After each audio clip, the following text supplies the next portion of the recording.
Tutankhamun. Even his name still evokes both admiration and curiosity today. At just 19, he stood at the top of one of the most powerful kingdoms in the world, and suddenly he died. But this death was anything but ordinary. It left behind a massive chain of mysteries that have remained unsolved for centuries.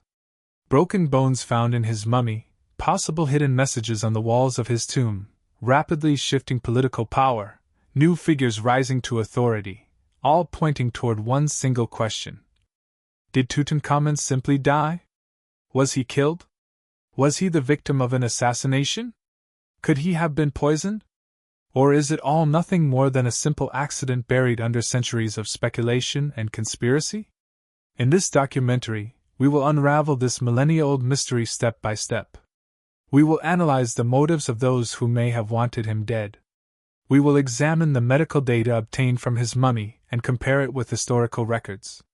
By looking closely at the political atmosphere of Egypt during his lifetime, we will identify who stood to gain the most from the young king's sudden disappearance.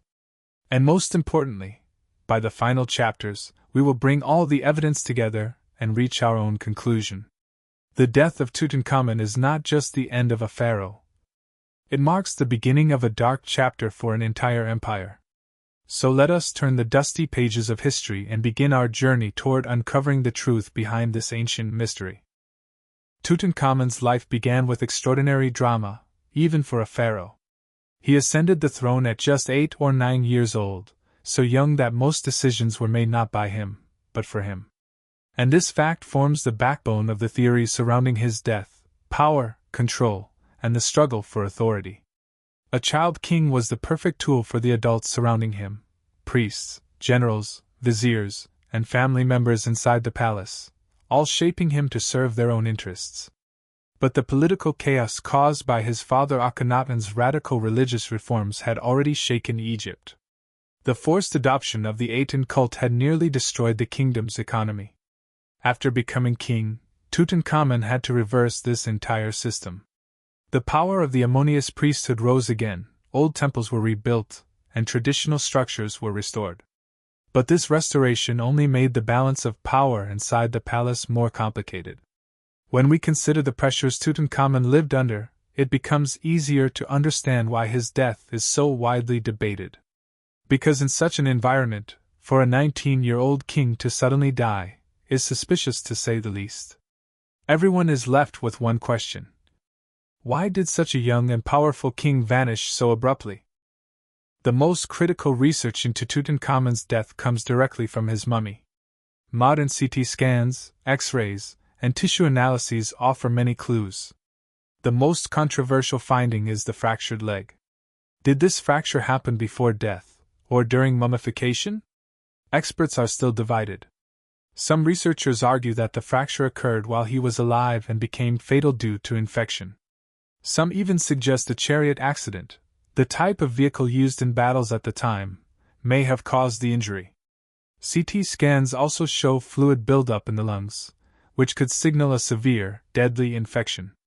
Others completely disagree. They claim the fracture occurred after death, during mummification. According to them, Tutankhamun died of a completely different cause. Some even point to a thin crack in the back of his skull. To some, it looks like the trace of a blow, to others, a natural post-mortem split. But all these findings make one thing clear: Tutankhamun's death was far from simple. The damage on his body suggests a complex, controversial, and unusual end. When we look for suspects behind Tutankhamun's death, we do not find a short list. Instead, we uncover a broad gallery of individuals who had something to gain from a young king's sudden death. The strongest suspect is Vizier I. After Tutankhamun died, it was I who took the throne. This alone is a massive motive. Some historians even claim that certain items found in Tutankhamun's tomb were originally prepared for I, a detail that fuels assassination theories further. Another key figure is General Horemheb. As the head of Egypt's military, he was one of the most influential men in the kingdom. A young king could have easily been an obstacle for someone seeking ultimate authority. And we must not forget the Ammonious priesthood. Even though they regained power after Akhenaten's reforms collapsed, the young king was still a potential threat to their full control. In short, many powerful figures had something to gain from Tutankhamun's disappearance. This alone deepens the mystery even further. There are countless theories about Tutankhamun's death, so many that each could form the subject of its own documentary. The most prominent include poisoning, palace assassination, accidental injuries, genetic illnesses, and even more speculative ideas. The poisoning theory is favored by historians who focus on palace politics. Poison leaves few traces. The rapid decline in the king's health, as suggested by indirect records, strengthens this possibility. The assassination theory relies more on physical injuries. Cracks, fractures, and signs interpreted as blunt force trauma are cited as evidence. Some even suggest he was murdered in his sleep. The accident theory offers a more conservative explanation, a chariot crash leading to a broken leg followed by a deadly infection. This aligns with some scientific data. Each theory offers a puzzle piece, but none complete the full picture on its own. To understand Tutankhamun's death, we must also examine what happened immediately after. The moment he died, movement inside the palace skyrocketed. A fierce struggle for power ignited. His extremely quick ascension to the throne does not appear accidental. The ceremonies, announcements, and official records seem too prepared, almost as if they had been arranged in advance. This raises the question: was Tutankhamun's death planned? Horemheb later seized control and attempted to erase the entire era from history. Names were carved off walls, inscriptions were destroyed, and records were rewritten. Whenever history is deliberately wiped out, it leaves researchers with only one conclusion: something was being hidden. The political storm that erupted after Tutankhamun's death may be the strongest evidence that his end was anything but ordinary. Now let's bring everything together. Scientific findings, bodily injuries, political motives, expert opinions. On one side, we have medical explanations: infection, weak immunity, genetic disorders, accident-related trauma.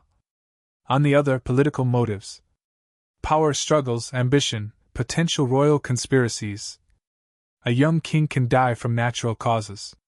But for such a death to occur in the middle of political chaos is far less likely to be a coincidence.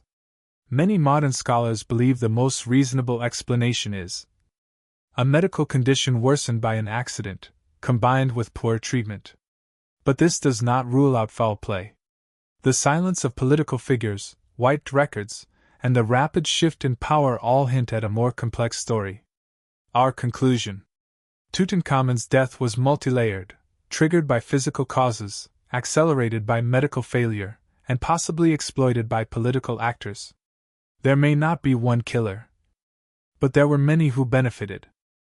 Tutankhamun's death has fascinated humanity for over 3,000 years. Science has advanced, technology has evolved, historians have rewritten entire eras. Yet this mystery remains unsolved, at least not completely. Perhaps that's exactly what makes it so captivating. Every new discovery raises new questions. In this documentary, we explored the young pharaoh's death from every angle, from scientific evidence to the dangerous political climate of the palace. Now it's your turn. Do you think Tutankhamun died by accident? Was he assassinated? Or are there truths history has not yet revealed? Share your theory in the comments. Because some of history's greatest mysteries begin with a single question. And the answers are rarely as simple as they seem.